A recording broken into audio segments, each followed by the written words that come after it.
Good morning to all the students. Today we are going to resume the same act which we left unfinished yesterday. कल हमने देखा कि जंगल में आग लग जाती है और जो संजय और धृतराष्ट्र है वो जंगल में आग से लिपटे हुए हैं और स्टेज पर आग जलती हुई दिखाई पड़ती है। धृतराष्ट्र तभी धृतराष्ट्र बोलता है, लेट इट बी संजय, इसको जलाने दो संजय, हमें जलने दो, आग को अपना काम करने दो।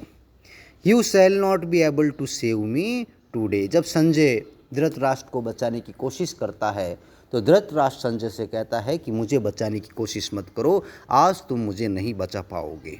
I am old and feeble, मैं बूढ़ा और कमज़ोर हूँ। How far can I run from the fire, इस आग से हम कितनी दूर भागेंगे। जंगल में आग लग रही है, वो आग से बचने के लिए भाग रहे हैं, लेकिन जंगल बहुत ही लंबा चौड़ा है, वो जब तक भागेंगे तब तक आग उनको पकड़ लेगी। और ऊपर से धृतराष्ट्र बूढ़ा है, कमज़ोर है, ज़्यादा तेज़ चल नहीं सकता, दौड़ नहीं सकता, इसीलिए वो आग से उसका बचना नामुमकिन सा लग रहा है। तभी संजय कहता, there is a shelter, shelter शरण, नॉट फार फ्रॉम हियर। वो कहता है, महाराज यहाँ से कुछ दूरी पर एक शरण है, वहाँ हम चलकर आश्रय ले लेते हैं। लेट अस गो देयर, चलो वहाँ चलते हैं महाराज। Turns to look back, Sanjay पीछे मुड़कर महाराज की तरफ देखता है। ओ गांधारी हैज़ कोलैप्स, तभी वो देखता कि गांधारी जलते हुए जंगल के बीच में नीचे गिर जाती है। हरी गांधारी, और संजय गांधारी को कहता, गांधारी जल्दी करो, हरी। तभी धृतराष्ट्र कहता, Sanjay all this effort is now futile, futile यानी असफल, बिना किसी कार्य के, व्यर्थ। तो धृतराष्ट्र कहता, संजय अब हमारे सारे प्रयास व्यर्थ हैं। लेट मी हियर, मुझे यहीं रहने दो, अब हमारे सारे प्रयास, जीवन को बचाने के सारे प्रयास फैल है Sanjay. I am old and blind, मैं बूढ़ा हूँ, अंधा हूँ। ऑल माई लाइफ, मैंने अपने पूरे जीवन में, I have wandered in darkness, पूरे जीवन में मैं अंधेरे में ही घुमा हूँ, क्योंकि उसने तो रोशनी कभी देखी नहीं। Now I feel as if the flames have surrounded me in a circle of light and I am free. और धृतराष्ट्र कहता है कि मुझे अब ऐसा महसूस हो रहा है कि मैं आग की लपटों से गिर चुका हूँ और इन आग की घेरे की लाइट में, आग के घेरे की रोशनी में मैं अपने आप को आज़ाद महसूस कर रहा हूँ। इस दुनिया से मैं आज़ाद महसूस कर रहा हूँ, इस अंधेरी दुनिया से, इस अंधेपन से कहीं बेहतर है ये दुनिया छोड़कर मैं चला जाऊँ। All my life I refuse to see the truth, पूरे जीवन में रिफ्यूज यानी मना करना, ट्रूथ सत्य, मैंने सत्य को देखने से मना कर दिया। यानी कि मैंने कभी जीवन में सत्य को नहीं देखा, हमेशा असत्य का साथ दिया। ऐसे जीवन को छोड़ देना ही उचित है। Let me feel the truth today, आज मुझे सत्य महसूस करने दो संजय। ये मौत ही असली सत्य है। एंड वेयर इट, और इस मौत को मुझे पहन लेने दो, यही मेरा सत्य है। ऑन दीज एज बोन्स, ये जो मेरी बुढ़ी हड्डियाँ हैं, इनको सत्य को महसूस करने दो। Like a garland of glowing एम्बर्स, जलते हुए अंगारों की माला कैसे होती है, कितनी गर्म होती है, तो उसी तरह मुझे अंगारों की माला की तरह इस आग को महसूस करने दो संजय। यही सत्य है, यही मुझे सत्य के नज़दीक लेकर जा रहा है। क्योंकि जब आदमी का जीवन का अंतिम क्षण आता है तो उसकी आंखों के सामने जीवन के सत्य असत्य प्रकट हो जाते हैं। तभी संजय कहता, द फायर इज स्प्रेडिंग, आग बढ़ रही है, फैल रही है। Oh no, Gandhari is surrounded by the flames, तभी वो देखता है कि गांधारी आग से गिर चुकी है। ओ गांधारी, आई एम हेल्पलेस, और मैं असहाय हूँ, मैं निहत्ता हूँ। I cannot save them both, मैं इन दोनों को नहीं बचा सकता। दोनों को, धृतराष्ट्र और गांधारी को बचाने में संजय असमर्थ है। गांधारी एंटर्स, अब गांधारी को स्टेज पर दिखाया गया है। सी इज़ बैडली बर्न्ड, और वो बुरी तरह से जली हुई है। तभी गांधारी कहती, प्लीज़ लीव संजय, संजय मुझे छोड़ दो, मुझे अकेला अपने हाल पर छोड़ दो। All this is the result of my curse on Krishna, आज जो मैं जल रही हूँ, मेरा जो बदन आधा जल चुका है, ये मेरे ही पाप का परिणाम है। मैंने ही कृष्ण को श्राप दिया था और उसी श्राप का नतीजा ये रहा कि आज मैं ही जलकर राख होने के कगार पर आ गई हूँ। सुसाइड, आत्महत्या, वायलेंस, हिंसा, अधर्म एंड फैमिली स्ट्राइफ, पारिवारिक झगड़ा, हैव ग्रॉन 100 फोल्ड, 100 फोल्ड 100 गुणा, एंड इन्फेक्टेड संक्रमित करना all the cities and forest. जो हमारा पारिवारिक झगड़ा है, आत्महत्या है, हिंसा है, अधर्म है, ये पूरे शहर में 100 गुना फैल चुका है। आज के समय में कलयुग आ चुका है और इस आत्महत्याओं ने, हिंसाओं ने, अधर्म ने, पारिवारिक झगड़ों ने पूरे शहर और जंगल में संक्रमण फैला दिया है और उसी संक्रमण का नतीजा है कि आज हम बुरी मौत मर रहे हैं। संजय टेल कृष्णा, संजय कृष्णा को बताओ, I was the first victim of my own curse. Sanjay Krishna को अपनी शक्तियों का प्रयोग करते हुए बताओ कि कृष्णा को श्राप देने की वजह से मैं ही पहली शिकार बनी। I am the first victim of my own curse. मैं अपने ही श्राप की पहली शिकार बनी हूँ। मैंने कृष्ण को श्राप दिया कि वो तड़पते हुए मरेगा और मैं ही तड़पते हुए मर रही हूँ। उसका नतीजा में, उसका जो परिणाम है वो मेरे ऊपर ही निकल रहा है। उसका जो रिजल्ट है वो मैं महसूस कर रही हूँ। मेरे श्राप को मैं ही महसूस कर रही हूँ। Someone from the wings calls. तभी स्टेज के ऊपर से कोई चिल्लाता है, गांधारी। और धृतराष्ट्र कहता, oh no, Kunti has been left behind. Oh Kunti पीछे रह गई। In the forest let us turn back Gandhari. और वो गांधारी को कहता, गांधारी वापस पीछे मुड़ो, कुंती जंगल में ही रह गई। संजय कहता, महाराज महाराज द फायर इज फियर्स। महाराज आग बड़ी उग्र है। It's countless flames. इसकी जो अनगिनत जो आग की जो लपटें हैं, must have consumed Kunti by now. ये आग की इतनी अनगिनत लपटें अब तक तो कुंती को भस्म कर चुकी होगी, उसको खत्म कर चुकी होगी। अब पीछे जाने का कोई फायदा नहीं। महाराज यू आर सेफ हियर। महाराज आप यहाँ सुरक्षित हो, डू नॉट गो, वहाँ मत जाओ। और तभी गांधारी कहती है, Sanjay let those who have spend their lives wandering in darkness at last die in the fatal light of this fire. Spend बिताना, वॉन्डरिंग आवारा घूमना, डार्कनेस अंधेरा, डाई मरना, फैटल घातक, लाइट रोशनी, फायर आग। गांधारी संजय से कहती, गांधारी जो है संजय से कहती है कि संजय, जिन लोगों ने अपना जीवन अंधेरे में बिताया हो, जिन लोगों ने का मतलब है धृतराष्ट्र और गांधारी। धृतराष्ट्र जन्म से अंधा था तो गांधारी अपने पति की वजह से आंखों पर पट्टी बांधे हुई थी, उसने भी अपना जीवन अंधेरे में बिताया।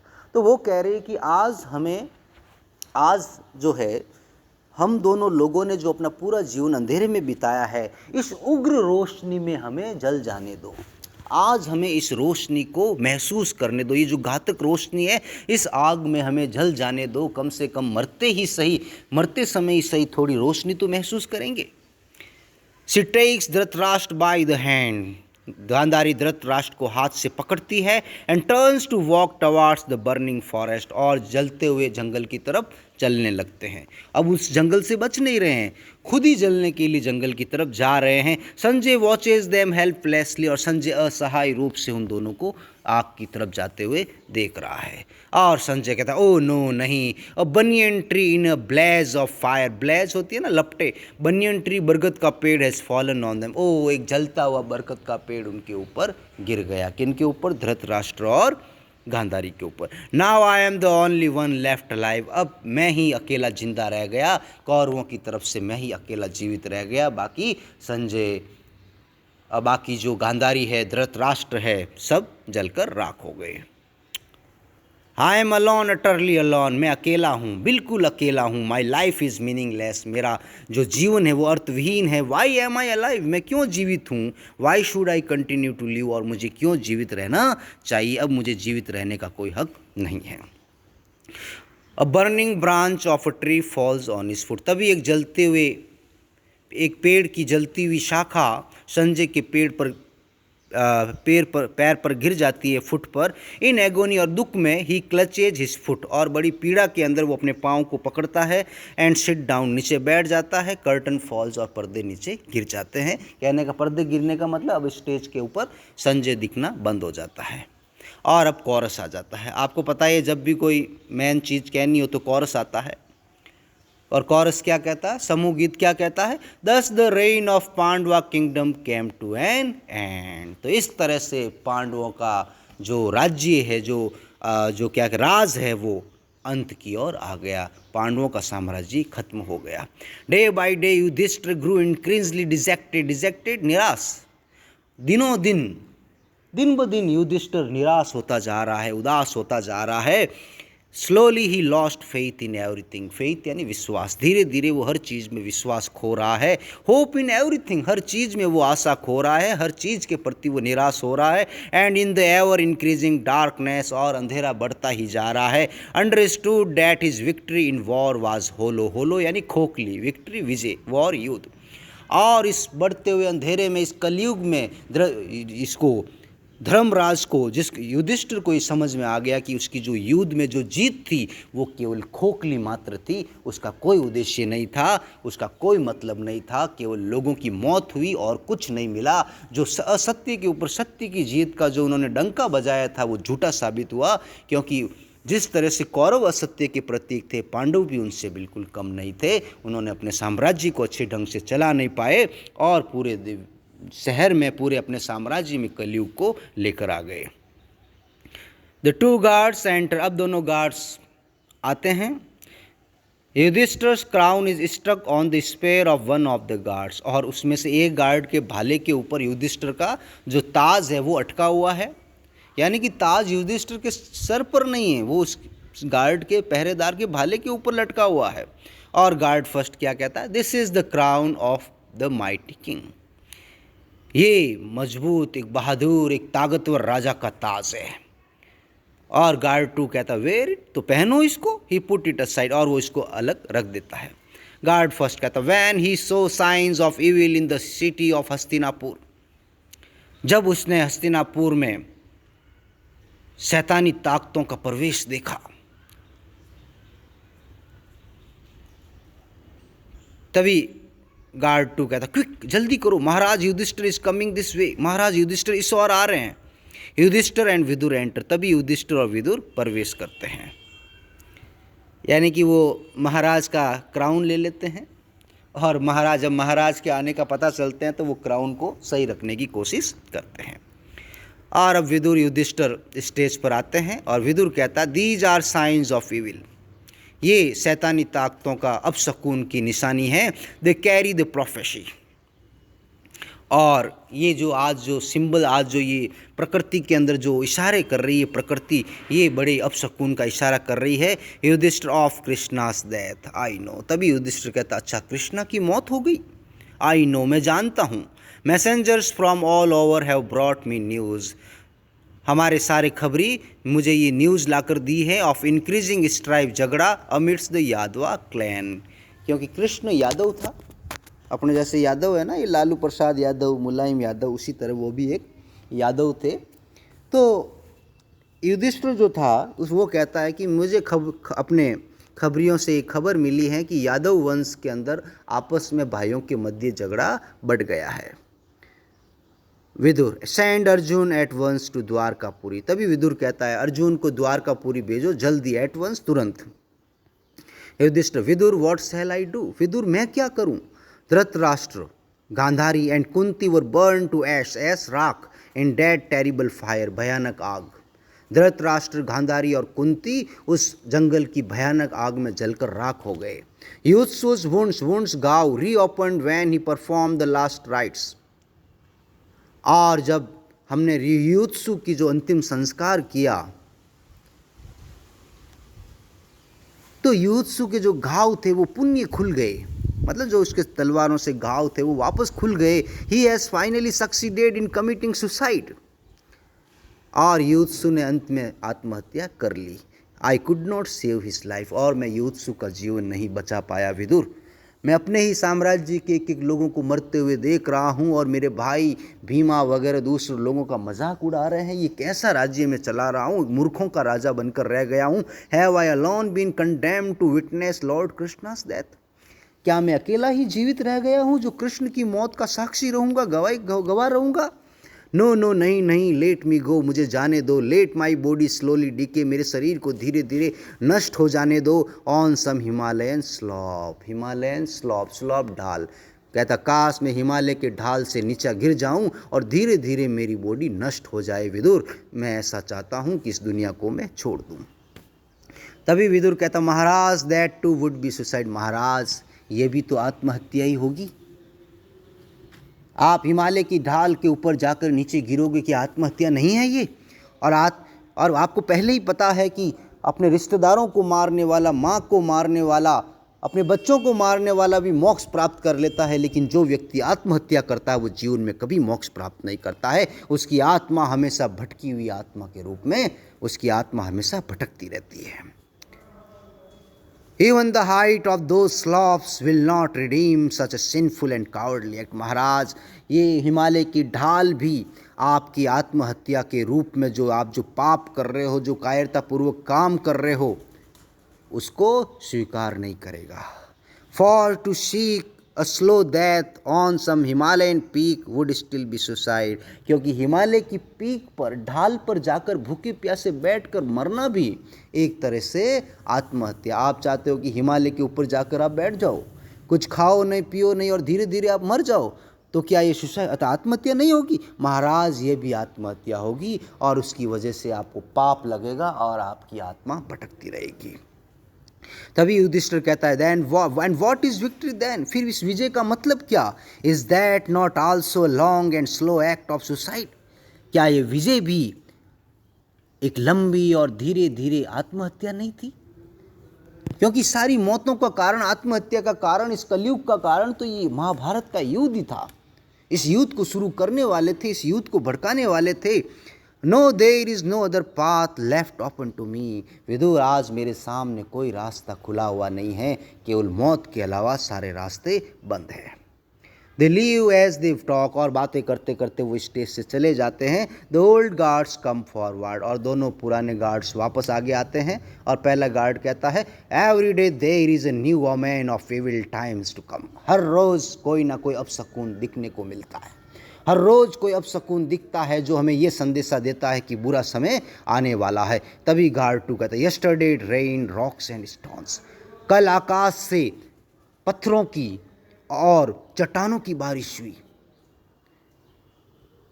और गार्ड फर्स्ट कहता today you can see dark and headless corpses dance in the sun, और आज सूरज की रोशनी के अंदर काली पड़ी हुई और बिना सर की लाशें जो है नाच रही है। नाचने का मतलब जंगल पूरी ऐसे ही लाशें बिखरी हुई है बिना सर की। तभी गार्ड 2 कहता I have heard that the destruction of Krishna the one हुम they call Lord is eight hand immediately. और वो कहता है कि डिस्ट्रक्शन, विनाश। गार्ड 2 कहता है मैंने सुना है कि कृष्णा, जिसको सभी लोग भगवान कहते हैं, उसका विनाश अब होने वाला है, वो नष्ट होने वाला है। जो कुकर्म उसने किए हैं उसका फल उसको मिलने वाला है। तभी गार्ड फर्स्ट कहता है it is sad that Yamraj in black and yellow robes, ये भी कहा जाता है कि यमराज काले और पीले कपड़ों में वॉक्स थ्रू द स्ट्रीट, सड़कों के बीच से गुजर रहा है, और द्वारकापुरी एट मिडनाइट। ऐसा लग रहा, सुना है कि यमराज जो है द्वारकापुरी की सड़कों में रात को काले और येलो कपड़ों के बीच में घूम रहा है, यानी कि श्री कृष्ण को ले जाने आया है कि अब उनकी मौत होने वाली है। तभी गार्ड 2 कहता है and that renowned Archer rain arrows at him, renowned archers, but whirling like a cyclonic storm he suddenly vanishes। और कृष्ण के ऊपर यमराज अपने तीर चला रहा है, लेकिन कृष्ण गायब हो रहा है, उनके हाथ में नहीं आ रहा है। तभी गार्ड फर्स्ट कहता है and that the one they call Lord, और ये वही व्यक्ति है जिसको सब लोग भगवान कहते हैं, जो आज खुद मौत से बच रहा है।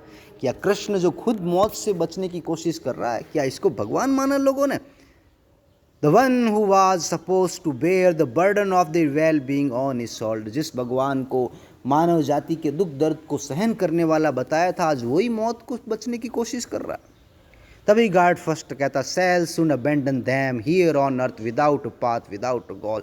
कुछ ही समय में कृष्ण जो है ये अबेंडन यानी छोड़ना, ये पूरी मानव जाति को छोड़कर चला जाएगा बिना किसी रास्ते के, बिना किसी लक्ष्य के, यानी कि मानव जाति का कोई लक्ष्य नहीं रहेगा, कोई गोल नहीं रहेगा। And return to his own abode, abode यानी जगह, निवास स्थान, और कृष्ण अपने निवास स्थान पर चला जाएगा, क्योंकि कृष्ण ही नहीं दुनिया के सारे व्यक्तियों का निवास स्थान स्वर्ग है। यानी कि जब आदमी मर जाता है तो उसकी आत्मा उसके शरीर को छोड़कर चली जाती है। आत्मा हमारे शरीर के अंदर ही होती है। कोई कहता मरने के बाद आती है, ऐसा नहीं होता है। शरीर उसको जकड़ कर रखता है, जब शरीर खत्म हो जाता है तो आत्मा उसका तालक तोड़कर निकल जाती है। तभी गॉड फर्स्ट कहता है impoverish and abandon what shall they do now. अब जो लोग हैं अलग थलग पड़ जाएंगे, अकेले पड़ जाएंगे, अब वो क्या करेंगे?